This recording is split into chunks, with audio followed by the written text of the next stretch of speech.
تو लफ्जों को मिलाकर लिखने का जिक्र तो खैर एक और बात है, लेकिन एक फारसी तरकीब का भी जिक्र कर दिया जाए जो उर्दू में बहुत इस्तेमाल होती है, यानी कसम पुरसी।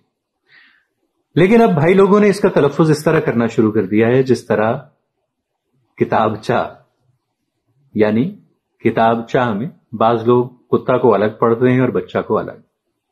इसी तरह का मुरक्कब कसम पुरसी है। इसका दुरुस्त तलफ्फुज यूं होगा कसम पुरसी। इस तरकीब या इस मुरक्कब को हम यूं समझ सकते हैं कि इसमें जो पहला लफ्ज है वो है कस, काफ पे जबर के साथ, जिसके माने हैं कोई। मीम इसके ऊपर जबर है। दरअसल फारसी में नफी के लिए यानी ना या नहीं के मानों में आता है। मिसाल के तौर पर खा मखा में यही मीम पर जबर है जो नहीं के माने दे रहा है, और इसलिए खा मखा यानी खा जमा मीम जबर जमा खा, इसके लफ्जी मानी है चाहो ना चाहो, यानी जबरदस्ती, तौन और करहन। पुरसी ये लफ्ज फारसी के मस्दर पुरसीदन से है, जिसका मतलब है पूछना। मिजाज पुरसी में भी यही पुरसी है, और मिजाज पुरसी का मतलब है मिजाज या तबीयत पूछना।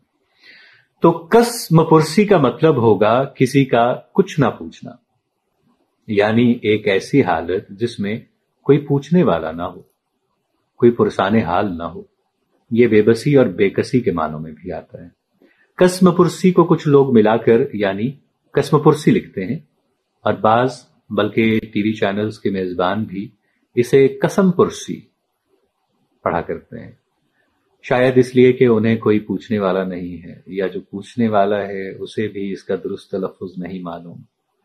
बकाले हजरत इकबाल गैसुए उर्दू अभी मिन्नत पजीर शाना है। मिलेंगे नई वीडियो के साथ, तब तक के लिए इस तालिब इल्म ताहिर उबैद चौधरी को दीजिए इजाजत। अल्लाह निगहबान।